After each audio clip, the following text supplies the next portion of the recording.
Hello and welcome to the Columbia Daily Tribune's Behind the Stripes football webcast. We're going to talk spring football today, David. To begin with, the biggest news of the spring, not on the field, was the dismissal of Dorial Green-Beckham. Let's start there. Obviously, this will leave a pretty gigantic hole in their roster next year. Let's look at it from the football side of it first. Just what does his loss mean to this team and how equipped are they to deal with it? It means a lot because he was one of the three leading receivers last year, and the other two are gone. They were seniors, Marcus Lucas and LaDainian Washington. So now without those three, they're basically missing 3/4 of their pass offense coming into this next year. Dorial Green-Beckham by himself had more yards receiving last year than all of the rest of the players still left on Missouri's roster. I don't think you can overstate how big of a hit it was kind of to their offense. And what it does too is, him and LaDainian Washington both were legit deep threats, guys that could, keep safeties from creeping into the box and keep cornerbacks honest and things like that. And right now, Missouri has has the makings to develop some deep threats, but it doesn't have guys who've proven they can do it. So, until they can prove that, the run game might suffer with more teams kind of trying to load the box and saying, well, they can't beat us over top anyway. So until they can develop someone like a Darius White who can possibly be a deep threat, or maybe a Levi Copeland or a Jimmy Hunt who can slip out of the slot and get downfield on corners and posts and stuff like that, then it's going to be just a large part of the offense that was missing, because they liked to go deep last year and they did it very well. So, like I said, it could conceivably develop some players like that going into the fall, but right now it's just a bunch of guys who really haven't done that in games. Yeah, I think it's going to be, almost certainly they're going to need at least one and probably two true freshmen to play, just because they've got almost nobody there. I would say this. If you go back and look at his touchdowns last year, I would say at least half of them were touchdowns either because he jumped so high on a fade pattern or because he was outrunning people that nobody else was going to outrun to catch balls other people wouldn't catch. I think you could say almost half of them say no other receiver on Missouri's roster or on most any roster would have made that play. He wasn't a perfect receiver by any means. I don't think he didn't run intermediate routes and do things precisely, or there's some debate about whether he even knew the offense. They just had to stick him on the left side every time. There's things like that he was limited in certain ways, but just the things he could do were so different than what a normal person could do. You immediately start saying, okay, that would have been a touchdown, now it's a field goal, or maybe it's a punt. Right. I think he is that much of a difference maker, so you're not going to replace that. They're just not out there. Guys aren't like that, aren't out there. So the fact that they were willing to kick him or willing or had to or whatever, kick him off the team tells you about how bad he messed up. Yeah. And so obviously, if you're watching this, you probably know the situation, but accused of basically kicking in or bursting in the apartment where his girlfriend was at, allegedly pushing another girl, her roommate, down the stairs to get to her, then sort of dragging her out. They decided not to press charges after a pretty good full court press of text messages from the girlfriend to her roommate. But all that stuff in the police report comes out. It's his third brush with the law in 18 months that we're aware of, and Missouri pulls the plug on him. Just your thoughts on that decision, tough decision? Could it have gone either way in your mind, or was this something they had to do? It was a tough decision, obviously, because, one, he's a really good player, and two, he's somebody the whole coaching staff has known since he was in high school. It's not like he's a stranger to them or anything. He's somebody they care about and somebody they had cultivated a relationship with. So it was obviously a tough decision. And it was a huge, huge thing when they got him to get the #1 recruit in the nation. They flew a helicopter. It was an incredible bit of prestige when they needed it. Right. Yeah, so all that makes it a tough decision, obviously, but I feel like in the end it was the right one, because like you said, he didn't get any charges pressed against him, but the police report had some pretty damning evidence that, to my knowledge, hasn't really been refuted. He released the statement to the St. Louis Post-Dispatch, but it wasn't, I didn't do any of this, I'm innocent. It was, I'm sorry for what I've done, I've been young and stupid, So I don't know if that was an admission, really, but it wasn't a refutation. So it seems like it seems like if the police report wasn't entirely accurate, then a lot of the stuff that was in it might have happened. And at this point, like you said, this is the third time, even though he's only gotten off so far with one trespassing violation and his 3 brushes with the law, this is the third time he's run afoul of the law in the past 18 months. And I just think the timing, with Missouri's recent history with issues of athletes treating women poorly, I think that kind of dealt into it too. The fact that the Sasha Manu-Corey investigation was concluding around the same time and just all that stuff. I think it was just a confluence of events that really left him with no choice but to let him go. I think it'd been pretty clear that his behavior was not reflective of someone who was grateful that, I didn't get in too much trouble from these other incidents. It's like if you have the situation hanging over in his head from when he got arrested in Springfield with a pound of marijuana in a car, you would think that someone would be on their best behavior at that point, and he really was not at all.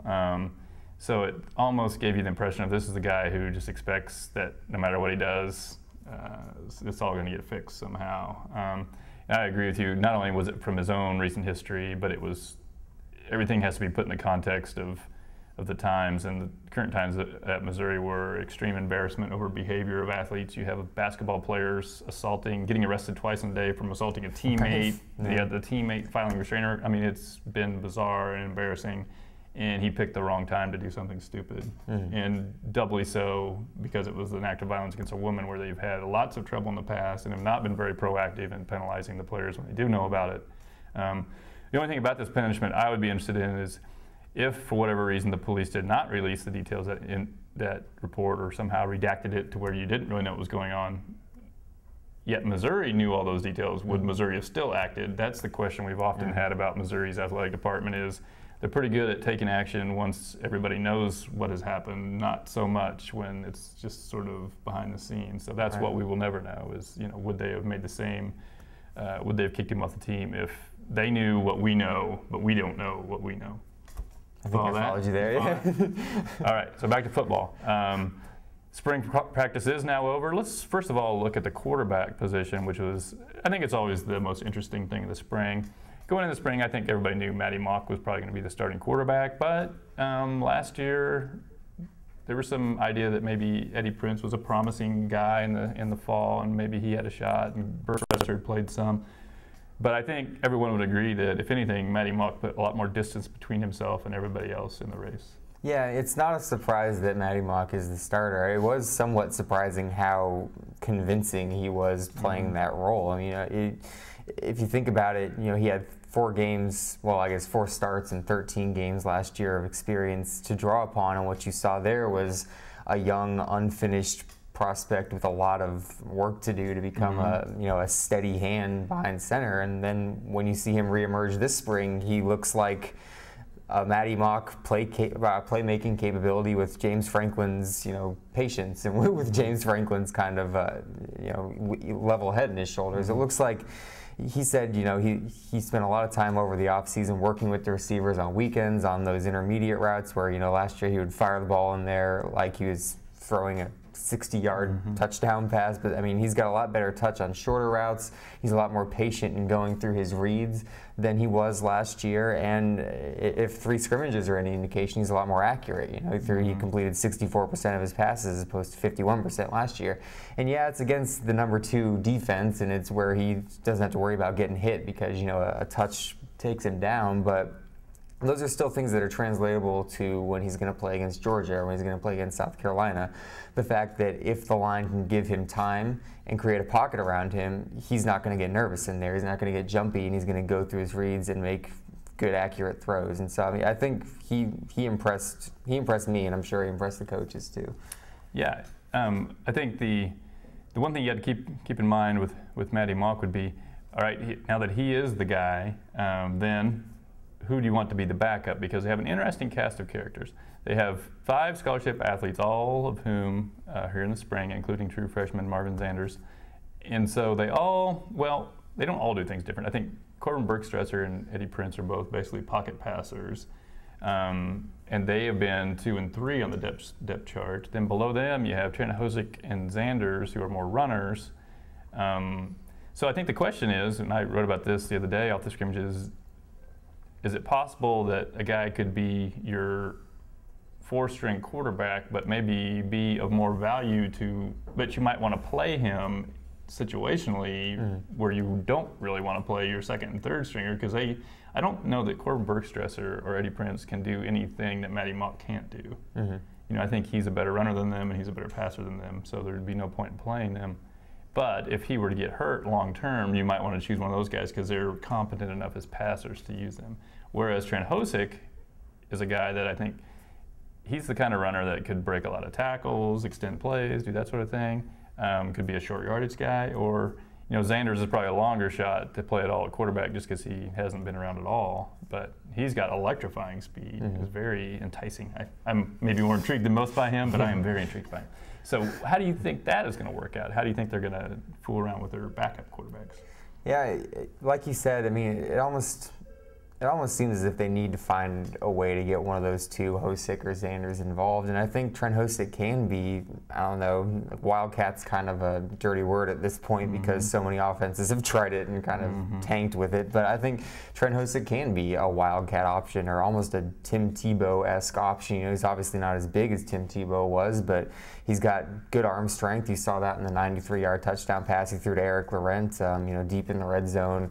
Under duress on Saturday. And then also, like you said, we didn't get to see him use the truck stick. We didn't get to see him in the open field kind of trying to run over linebackers and stuff like that. And I think he can because he's big enough. He is a linebacker. Yeah, he basically is a linebacker. He's big enough, he's strong enough, a state wrestling champion, like you said, so he's tough enough. If you can out-wrestle Evan Boehm, you're tough enough. Yeah, he can run over a linebacker. So yeah, I do believe, I do subscribe to your way of thinking that, the fourth string quarterback might be the one who gets 3 or 4 snaps a game on 3rd and 1s in the red zone and things like that. But like you said, Prince and Bergstresser would be the ones who, if Mock gets his bell rung and has to miss a couple of series, they'd be the ones that would come in because they do more things adequately, I would say, than Hosick or Xanders do. Maybe. We'll see. Sometimes I wonder if maybe you're better off having one thing you do really well than several things you do okay. Now the argument Gary Pinkel might make, or he sort of brought up when I suggested all this with my theories, was that Matty Mock runs about a 4.5 40 and he's a good runner too. But the other side of that is how much do you want to run a guy if he so clearly is your number one quarterback? Right. You don't want to get him killed out there. So it'll be interesting to see how they mess with that because they're not opposed to playing 2 quarterbacks, but when they do it, it's usually been the starter's a senior and they're trying to get the next guy ready. So we'll see. Lastly, it was a little different this year. Actually, this year and last year were this way, but in the past you could go and watch all of every spring practice. Now it's just the scrimmages, so we're a little more limited in how we would judge who has done well and who hasn't. But just your thoughts on maybe who helped their stock in spring practice. I'll give you one on offense and one on defense because I like to be equitable that way. I think Morgan Stewart helped his stock a lot on offense. Part of it was opportunity because Russell Hansborough especially and Marcus Murphy also kind of were dealing with injuries throughout the spring, so he maybe got more looks at the first team than he would have otherwise. But that first scrimmage, basically showed anybody all they would need to know about Morgan Stewart. They used him in short yardage situations, and he's a big back, and he's able to fall forward and get those 3rd and 1s and 3rd and 2s. He also might be the fastest back on the team. That's what Gary Pinkel said, and he said he ran a 4.35 40. So if he's 210 pounds running that fast, that's pretty impressive. And he showed some evasiveness too against the one defense even. He took a draw left, cut back to his right, spun out of a tackle and ran for a 60-yard touchdown. And this is the biggest back on the team that's doing that. So he did himself a lot of favors and showed that they might still need Trevon Walters or Ishwitter, one of the freshmen. They might still need them to not redshirt to get depth at that position, but Stewart kind of showed them they'd be A-okay with just 3 running backs if they wanted to save the red shirts for Walters and Witter. And then on defense, I think Kenya Dennis did himself a lot of favors too. He's the junior college transfer from Mississippi. He kind of was the backup nickel back to Deron Singleton, and he's a lot like Deron Singleton actually, in that you can tell he's not totally there with the defense yet just because he's so new, but he seems to always be in the right place, and when he is, he hits people and and liberates the ball from them and things like that. So good instincts. yeah, he's got good ball hawk, whatever coach things you want to say. But yeah, I think Kenny Dennis did himself some favors too, because not only can he be a backup to Deron Singleton at that nickel slot, he can also work into that kind of 3 and 4 cornerback rotation too, and not be a liability there either. Now, offensively, at wide receiver, Gavin Audie had some good scrimmages. He's a guy that doesn't necessarily look like a walk-on. He's got some pretty good size. Is he somebody you think that will be able to contribute in the fall, even if they do, at least 1 or 2 true freshmen get involved in the mix? But do you think he would be part of the rotation? I think he has to be, because they just don't have anybody proven there. And I mean, he's obviously unproven. I think he only played in 2 games as receiver last year. But he showed enough during these scrimmages that he runs very sound routes, and he's got really, really good hands. I mean, he might have some of the best hands of the whole receiving corps. In the first scrimmage, he caught a Corbin Bergstresser pass one-handed out in the flat, and then also made kind of a lunging, diving touchdown catch on another one. So he's got really good hands, and like you said, he's big enough to hold up as an inside receiver, and he's fast enough to kind of, mix it up in there. So yeah, I think he's going to have to be part of the rotation. Now, I don't know if it's going to be like a Jaleel Clark role where he's just getting, 5 and 6 yard, kind of out routes to convert 3rd and shorts, or to make 2nd and long shorter and things like that, or whether he's going to be an every down player. But I feel like he's got some role on this team next year. All right, well, I guess we will be done with football until August, so relax and take your mind off football until spring, or until preseason practice begins.